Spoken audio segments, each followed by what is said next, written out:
BJP सदर JP Nadda ने त्रिपुरा के बीजेपी लीडरों के साथ एक वर्चुअल मीटिंग की। पार्टी को मजीद इस्तेहकाम अता करने के ताल्लुक से गौर खौस किया गया।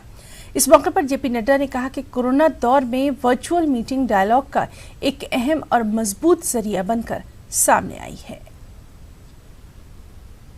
मीटिंग अपने आप में एक बहुत अच्छा उपकरण बना है, जिसने लॉकडाउन की अवस्था में और लॉकडाउन के बाद भी कोरोना के प्रकोप और संक्रमण से बचते हुए संगठन का काम कैसे आगे बढ़ाया जा सकता है, इसके लिए ये बहुत ही प्रभावी उपकरण बना।